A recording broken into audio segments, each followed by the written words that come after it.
오늘 함께 나누실 하나님의 말씀은 룻기 1장 19절에서 22절까지의 말씀입니다. 제가 봉독해 드리겠습니다. 이에 그 두 사람이 베들레헴까지 갔더라. 베들레헴에 이를 때에 온 성읍이 그들로 말미암아 떠들며 이르기를 이가 나오미냐 하는지라. 나오미가 그들에게 이르되 나를 나오미라 부르지 말고 나를 마라라 부르라. 이는 전능자가 나를 심히 괴롭게 하셨음이니라. 내가 풍족하게 나갔더니 여호와께서 내게 비어 돌아오게 하셨느니라. 여호와께서 나를 징벌하셨고 전능자가 나를 괴롭게 하셨거늘 너희가 어찌 나를 나오미라 부르느냐 하니라. 나오미가 모압 지방에서 그의 며느리 모압 여인 룻과 함께 돌아왔는데 그들이 보리 추수 시작할 때에 베들레헴에 이르렀더라. 아멘. 오늘 읽어드린 본문을 가지고 마라로 살기 혹은 나오미로 살기 이런 제목으로 함께 말씀의 은혜를 나누겠습니다. 우리가 지난주에는 결국 시어머니 나오미를 따라가기로 결심하는 그 룻과 그리고 그 룻의 결심을 허락하는 나오미, 이 두 사람을 통해서, 이 두 사람의 대화를 통해서 우리의 삶에서도 언제나 하나님을 선택하는 은혜, 그 은혜가 있기를 소망하고 축복하며 도전하기도 하고 그렇게 우리가 은혜를 나눴습니다. 오늘 본문은 이제 베들레헴에 들어서는 그들의 모습, 나오미와 룻의 모습, 베들레헴에 이제 막 입성하는 이 베들레헴에 들어서는 그들의 모습과 또 나오미를 다시 보게 된 이 이웃들 그리고 친족들의 모습 그리고 그들을 향한 나오미의 고백, 나오미가 하는 이 독백과 같은 그들을 향한 그 대화 속에서 또 우리에게 주시는 은혜를 나누고자 합니다. 한 정신과 의사가 쓴 책에 이런 내용이 있습니다. 약간만 읽어드리면요. 올해로 정신과 의사가 된 지 18년. 돌아보면 정신과 의사가 아니었으면 결코 알지 못했을 인생의 지혜들을 참 많이 깨달았습니다. 그 지혜 중의 으뜸은 우리 안에 내재된 생명력에 대한 믿음입니다. 이런 글귀가 있습니다. 그러니까 한 정신과 의사가 자기 경험을 통해서 결코 정신과 의사가 아니었다면 알지 못했을 그런 지혜들을 깨달았는데 그 중에 가장 으뜸이 뭐냐면 우리 안에 내재된 우리 속에 있는 생명력에 대한 믿음, 이것을 가장 으뜸으로 꼽고 있더라는 거죠. 그래서 이걸 조금 더 부가 설명하는데 그 뒤에 뭐라고 적혔냐면 무서운 화마가 휩쓸어 재만 남은 사냐에도 다시 수목이 자라고 기름으로 뒤덮인 바다도 스스로 정화되는 것처럼 우리에게는 자기 치유와 자기 정화의 원천적 생명력이 있습니다. 이렇게 기록하고 있더라고요. 그러니까 요즘 산불이 많이 나지 않습니까? 이 건조해서 지금 막 여기저기 우리나라 아주 큰 지역을, 아주 넓은 지역을 그렇게 지금 산불이 많은 나무들을 태우고 있는데 그렇게 화마가 휩쓸어 재만 남은 그 산에도 시간이 지나니까 다시 수목이 자라고 또 뭐 큰 유조선이나 이런 배들이 어떤 사건 때문에 사고가 나서 그 바다에 기름이 아주 막 완전 뒤덮여 있어도 또 시간이 지나면 바다도 스스로 정화되는 거죠. 물론 인간이 많은 그 정화를 위해서 노력을 하긴 하지만 만약에 그냥 놔둔다고 할지라도 스스로 정화되는 것처럼 우리 인간에게는 자기 치유와 자기 정화의 원천적인 생명력이 있습니다. 라는 얘기더라고요. 이게 참 가슴에 와닿는 얘기인 것 같습니다. 오늘날 이 삶을 살아가는 현대인들에게, 물론 현대인들 뿐이겠습니까? 지금까지 살아왔던 모든 인류에게 얼마나 가슴 아프고 정말로 가슴이 찢어지고 도저히 치유되지 않을 것 같은 그런 상처들을 가진 사람들이 얼마나 많이 있습니까? 우리가 살다 보면 그런 일들을 얼마나 많이 겪습니까? 그런데 또 시간이 지나면 우리도 그 상처에서 치유되기 시작하고 그 상처가 회복되기 시작하는 것, 이런 것을 우리도 경험하게 되더라는 거죠.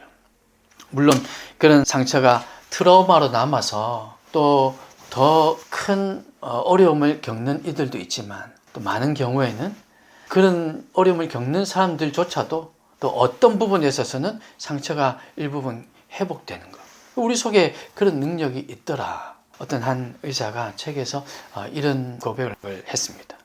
정말 가슴에 와닿는 말이죠. 우리 안에 내재된 생명력이라는 것이 여러분 정말 있다고 생각하십니까? 자기 치유, 자기 정화의 능력이 정말 우리에게 주어져 있을까요? 여러분 마음속에 그런 것이 있다고 믿으십니까? 이 저자는 자기 치유, 자기 정화의 이 원천적인 생명력이 있음을 어떤 이유로 믿게 되었는지, 물론 그의 말을 보자면 환자들을 대하면서 경험적으로 알게 되었다라고 하긴 했는데, 그렇지만 어쨌든 이 생명이 있다는 것을 어떤 이유로 믿게 되었는지 정확하게 알 수는 없지만, 적어도 신앙인인 우리는, 하나님을 믿는 우리는, 그리스도인인 우리는, 하나님의 백성인 우리는 이 사실을 알아야 합니다. 이 저자가 그리스도인인지 아닌지는 제가 잘 모르겠습니다. 근데 적어도 우리 그리스도인들은 이 저자가 한 이 말, 이게 진리라고 할 수는 없지만, 이 말이 우리는 오히려 더 깨달아지고 그 원천적인 생명력이 무엇일까? 우리에게 있을까? 있다면 어떤 것일까? 우리는 알아야 된다 생각이 됩니다. 그 원천적인 생명력, 자기 치유의 근원, 자기 정화의 근원은 무엇일까요? 우리 믿는 사람에겐 당연히 십자가의 사랑입니다. 예수님은 그 사랑이죠. 하나님은 은혜입니다. 하나님의 용서죠. 하나님을 알기에, 하나님을 믿기에 우리에게는 이런 능력을 경험하는 은혜가 있는 것입니다.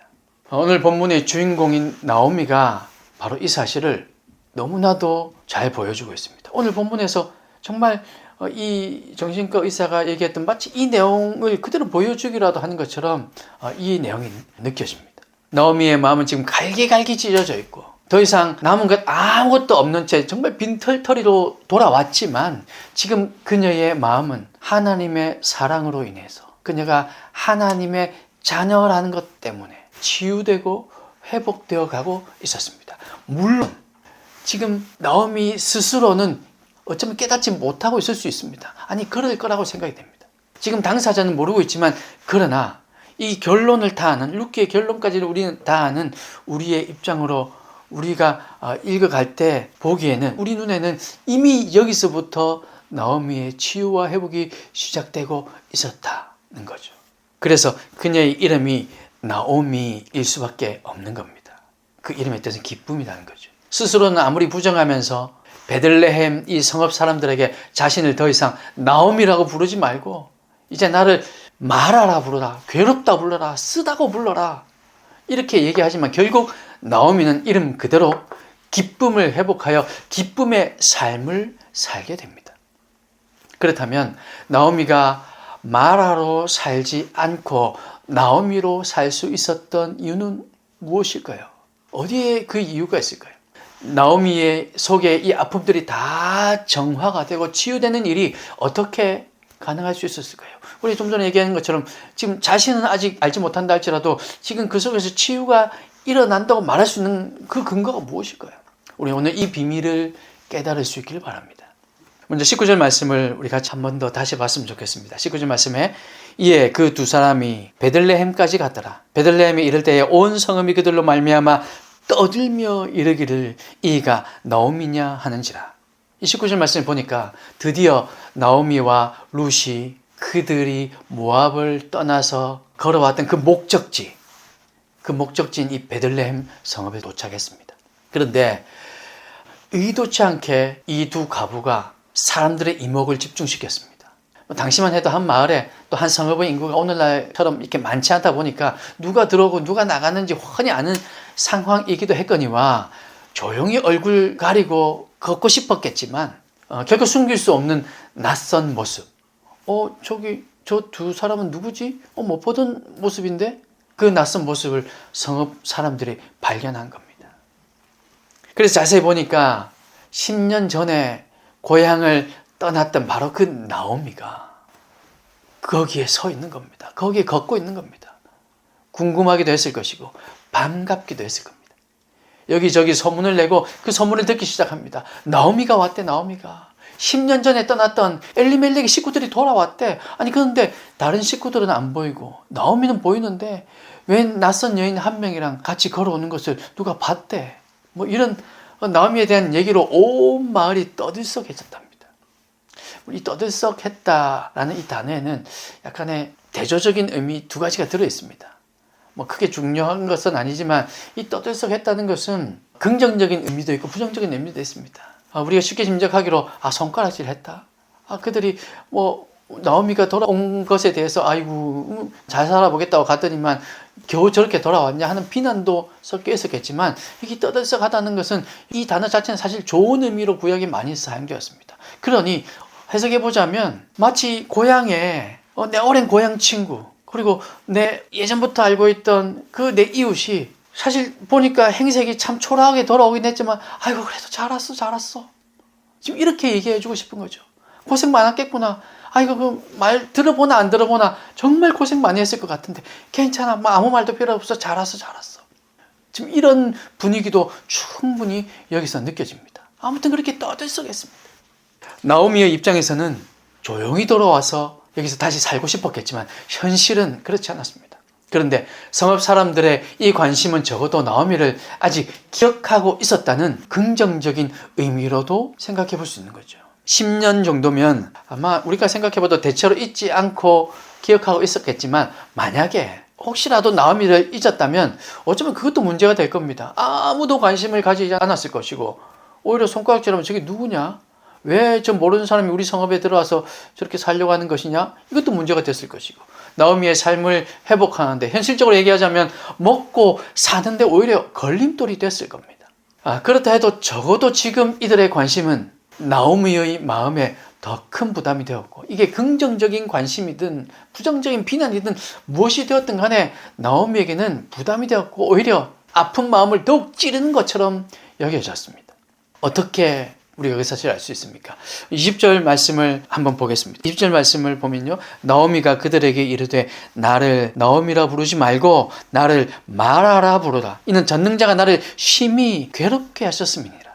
나오미의 이 고백 속에서 나오미의 슬프고 아픈 마음, 상처투성이가 된 그녀의 마음을 알 수 있습니다. 자신의 이름이 기쁨이라는 의미를 가진 나오미였지만 이제는 더 이상 그렇게 부르지 말고 슬픔, 쓴맛 뭐 이런 뜻을 가진 마라라고 부르다 하는 이 말 속에서 나오미의 마음을 짐작해 볼 수 있는 거죠.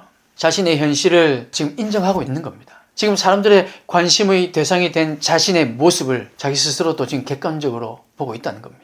누가 봐도 빈털터리가 되어서 돌아온 자신의 모습에서 기쁨을 찾아볼 수 없지 않느냐. 내 이름처럼 내 삶의 모습에서 이제 더 이상 기쁨이라고는 찾아볼 수 없지 않느냐. 그러니 이제 나오미라고 부르지 말고 이제 마라라고 불러. 이렇게 얘기하는 거죠. 그러면서 마라라고 부르라고 하면서 오히려 지금의 내 모습은 그저 슬픔으로 가득 찬 모습이다. 그렇게 얘기하고 있는 겁니다. 그래, 당신들이 보는 그대로 나는 지금 빈털터리가 되었어요. 이제 아무것도 가진 것이 없어요. 나에게는 이제 조금의 기쁨도 남아있지 않고 남은 것이라고는 슬픔밖에 없습니다. 그렇게 말하고 있습니다.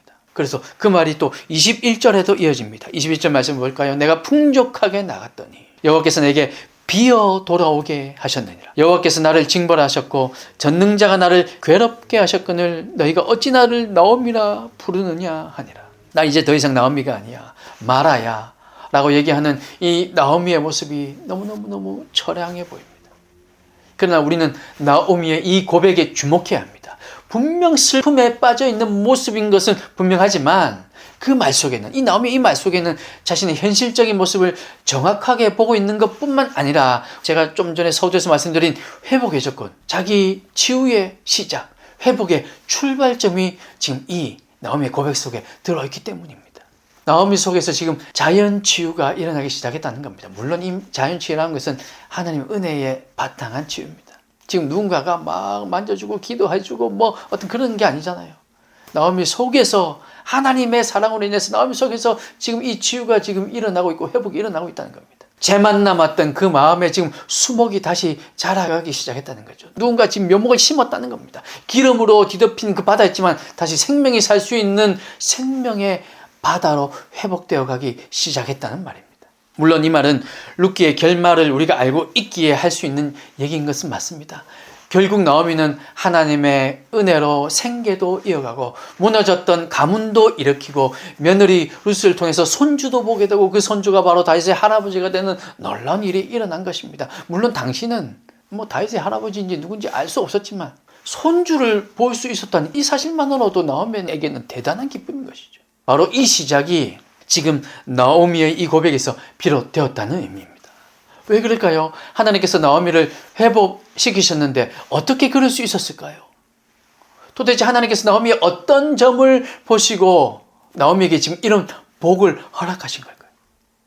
그것이 바로 1장에서 계속해서 발견할 수 있는 나오미의 신앙이 하나님의 주권을 인정하고 하나님의 섭리 속에서 살아가고 있는 신앙이었기에, 그런 나오미였기에 가능했다는 말씀입니다. 그리고 하나님께로 돌이키는 그녀의 결단, 이 나오미의 결단이 바로 회복의 시작이었습니다. 사랑하는 여러분, 나오미는 자신의 실수를 인정했습니다. 쉽게 말해서 회개했다는 거죠. 하나님을 떠난 그 죄를 고백하고 하나님께 용서를 구했습니다. 그렇지 않다면 돌아올 수 없죠. 하나님께서 이 베들레헴을 돌아보셨더라, 이스라엘 백성들을 돌아보셨더라는 그 소문을 듣고 돌아오기로 결심했다는 것은 이 나오미도 이미 하나님 앞에서 용서를 구했다는 의미입니다. 그렇지 않았다면 결코 돌아올 수 없는 일이죠. 남편 엘리멜렉 때문이었다고 얼마든지 책임을 돌릴 수 있었습니다. 사실 틀린 말도 아닙니다. 당시에는 남편에게 주도권이 있었기 때문이죠. 그런데 사실은 나오미의 마음에도 남편의 이 행동, 이 베들레헴을 떠나서 모압으로 가자는 그 결정이 나오미의 마음에도 동의가 되었기 때문에 죽은 남편에게 책임을 떠넘기지 않았고, 또 그렇다고 해서 자신이 그 모든 책임을 뒤집어 쓰려고 하지도 않았고, 그저 정직하게 자신도 실수했음을, 나도 사실은 그랬음을 인정하고 있다는 겁니다. 오늘날 많은 사람들이 미안합니다, 죄송합니다 라는 말을 잘 하지 못합니다. 물론 마음도 없이 그냥 기계적으로 죄송합니다, 미안합니다 라는 것을 말하는 것이 아니라 정말 마음을 담아서 미안합니다, 재수 있습니다 말하지 않습니다. 인정하고 싶지 않기 때문이죠. 또 인정하면요, 그만큼 비난이 내에게 불이익이 있기 때문입니다. 제 잘못입니다, 제 탓입니다 라는 말도 안 합니다. 그 말을 하는 순간 무능해 보이기 때문입니다. 이것이 세상의 관점입니다. 그렇지 않습니까? 가능하면 끝까지 버티다가 결국 도저히 더 이상 버틸 수 없을 때, 그때 제가 잘못했습니다, 뭐 이렇게 인정하고 싶진 않지만 어쩔 수 없이 인정한다는 듯한 이런 뉘앙스로 얘기하는 게 지금 우리가 살아가고 있는 세상이죠. 인정한 바보가 되는 겁니다. 하지만 하나님은 우리의 중심을 보십니다. 그래서 우리는 진심으로 이런 고백을 할 수 있어야 합니다. 그것이 바로 회복의 시작이 되기 때문입니다. 겸손한 척하며 내 잘못이 아니지만 내가 담당하겠습니다, 내가 감당하겠습니다 하는 실수도 하지 않아야 됩니다. 왜냐하면 다시 말씀드리지만 하나님 우리 중심을 보시기 때문이죠. 나오미는 거만하게 목을 뻣뻣이 세우지도 않았습니다. 그러면서 내 남편 때문이었지 나는 사실 그러지 않았어 이렇게 얘기하지 않았습니다. 또한 반대로 겸손한 척, 자신이 그 죄를 다 떠안는 것처럼 하지도 않았습니다. 겸손한 척하면 사실은 저도 그랬죠 이렇게 하지도 않았다는 거죠. 저는 이것이 중요하다고 믿습니다. 진실해야 합니다. 사람들은 다른 사람의 실수를 대신 감당하는 것처럼 보이는 그 모습에 감동할지 몰라도, 사람들은 그 모습에 속아 넘어갈지 몰라도 하나님은 결코 그것도 용납하지 않으시고 그것만으로 여기십니다. 그냥 정직하면 되는 겁니다. 나오미는 자신의 실수를 정직하게 고백했습니다. 남편의 잘못이라고, 시대가 그렇게 했다고 떠넘기지도 않았고, 겸손한 척 동정심을 유발하지도 않았습니다. 그저 담담하게 인정했습니다. 하나님 제가 실수했습니다. 하나님 제가 잘못했습니다. 저도 사실 똑같았습니다.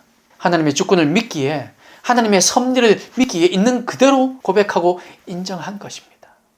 그래서 여기에서 나오미의 심령이 회복되기 시작할 수 있었던 겁니다.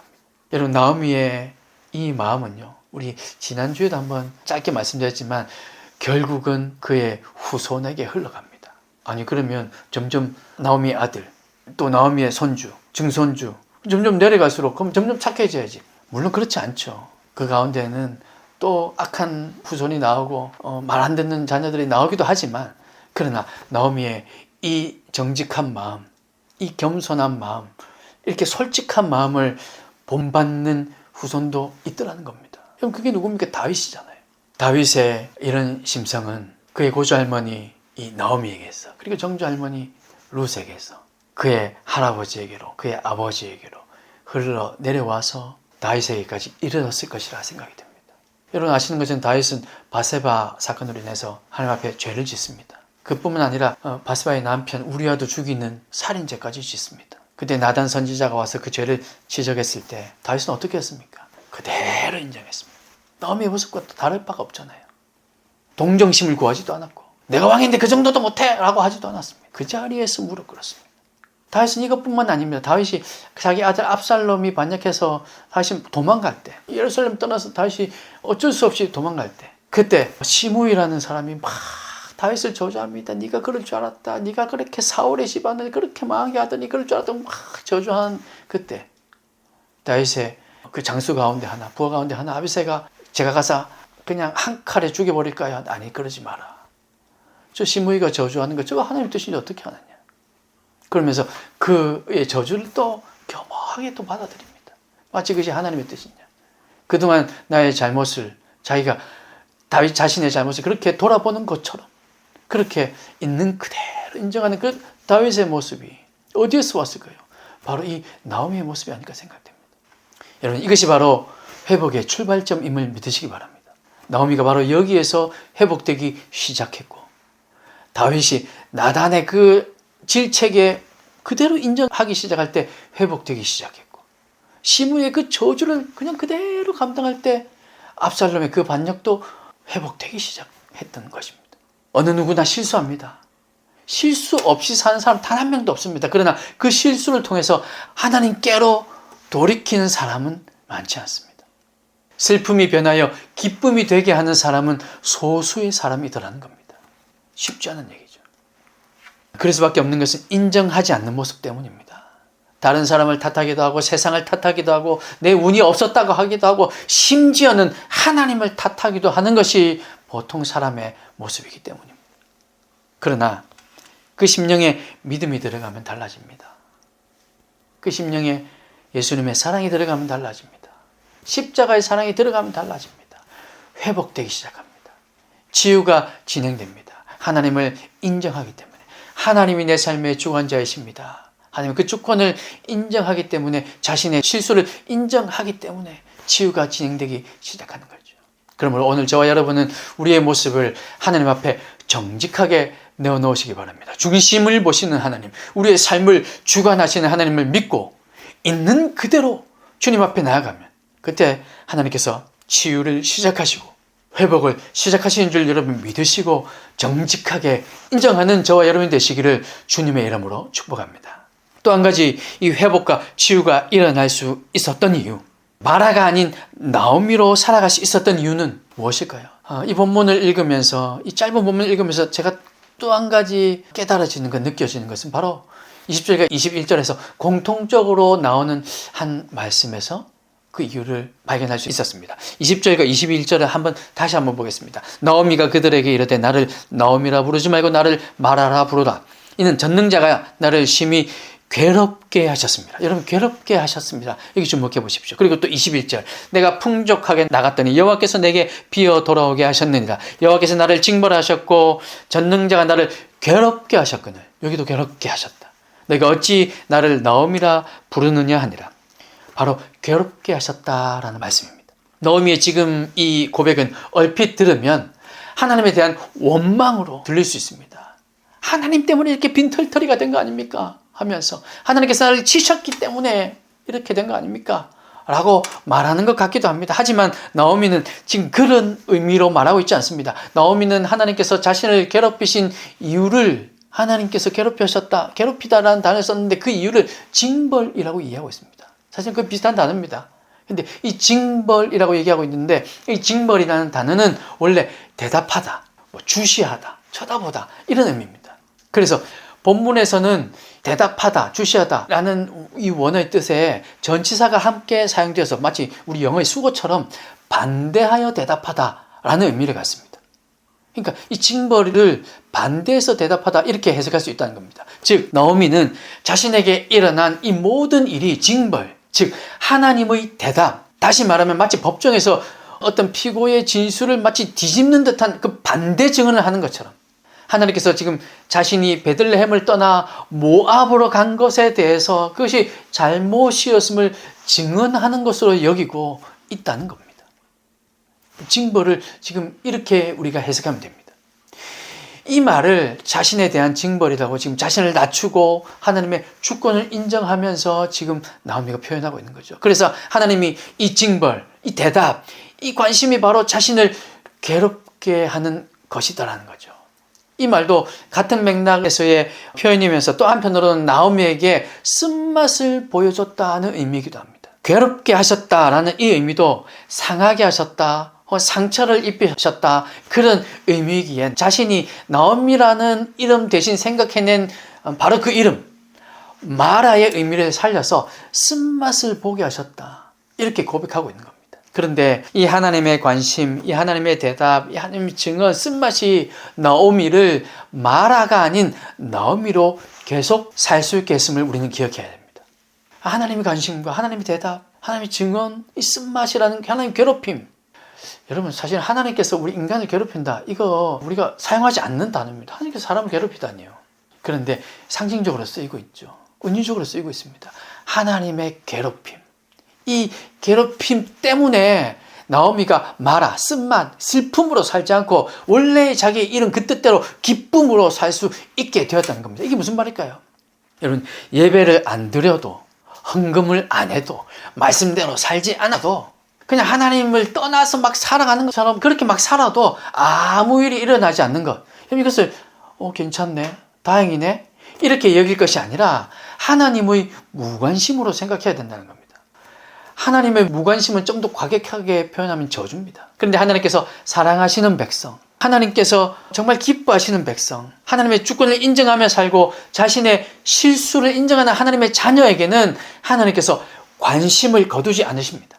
주시해 보고 계신다는 겁니다. 주목해 보고 계십니다. 더 많은 관심으로 채찍질 하신다는 겁니다. 때로는 반대 증언을 하신다는 겁니다. 쟤 잘못했어, 쟤. 나오미가 사실은 베들레헴 떠나고 저 모압으로 간 거 사실은 잘못한 거야 라고 반대 증언을 하신다는 거죠. 그리고 때로는 쓴맛을 보게 하시기도 하는 것, 이것이 하나님의 사랑입니다. 쓴맛이 뭡니까? 하나님의 괴롭힘이죠. 하나님께로 돌이킨 많은 분들의 간증 속에는 바로 이 쓴맛이 있었습니다. 어느 누구 하나 예외 없이 내가 사실은 탕자처럼 살았는데요, 그런데 정말 하나님 은혜로 돌아왔습니다 하는 그분들의 간증을 들어보면 어느 한 사람 예외 없이 그들의 삶 가운데 이 하나님의 괴롭힘이 있더라는 겁니다. 쓴맛을 봤다는 겁니다. 이런 하나님의 괴롭힘이 있었기에 하나님께로 얼굴을 돌릴 수 있었다는 겁니다. 우리의 삶에 이런 하나님의 괴롭힘이 없다면 우리의 심령에서 치유와 회복이 시작되기는 어려울 겁니다. 그래서 하나님의 그 징벌, 하나님의 그 괴롭힘에 의해서 우리 속에 자연치유, 우리 속에 회복이 일어나기 시작한다는 겁니다. 쉽지 않은 도전이지만, 그래서 여러분에게 도전합니다. 여러분의 삶에 하나님의 괴롭힘이 반드시 있기를 축복합니다. 아멘 하시기 쉽지 않을 겁니다. 하나님의 괴롭힘이 있다니요, 하나님의 징벌이 있다니요. 그런데 하나님께로 돌이키는 모든 이들에게는 이 하나님의 쓴맛이 있습니다. 하나님의 쓴맛을 경험하시기를 주님의 이름으로 축복합니다. 그러면 나오미처럼 기쁨으로 삶을 마무리할 수 있게 될 것입니다. 사랑하는 여러분, 나오미의 이 회복에는 바로 자신의 실수를 인정하는 그 용기와 하나님의 괴롭힘이 필수로 있어야 했음을 여러분 오늘 꼭 기억하시기 바랍니다. 그래서 때로는 하나님께서 우리를 힘들게 하시는 것, 왜 내 삶에 이런 어려움이 자꾸만 겹치는 것인가, 왜 또 있고 또 있고, 산을 넘어도 또 산이고 첩첩삼중으로 자꾸만 들어가는 것 같은가. 하나님의 은혜인 줄 여러분 믿으시기 바랍니다. 나오미로 살기 원하십니까 여러분? 아니면 마라로 살기를 원하십니까?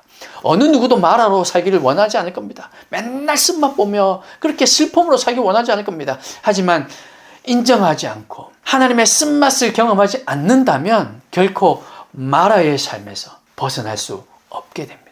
치유와 회복이 시작되지 않을 겁니다. 여러분, 그러므로 나오미의 삶, 슬픔이 변하여 기쁨이 되는 삶, 이런 삶을 사는 저와 여러분이 되시기를 주님의 이름으로 축복합니다. 이런 삶을 사는 여러분이 되기 위해서 자신의 실수를 겸허하게 인정하고 동정심도 유발하지 말고, 그리고 뭐 뻣뻣하게 교만하지도 말고 그저 있는 그대로 우리의 실수를 인정하고 우리 잘못을 인정하고 또한 하나님의 주권을 온전히 인정하며 하나님의 그 괴롭힘, 징벌, 그 마라의 쓴맛을 하나님의 징계 속에서 하나님의 사랑을 발견하고 하나님께로 온전히 돌이킬 수 있는 저와 여러분이 다 되시기를 주님의 이름으로 축복합니다.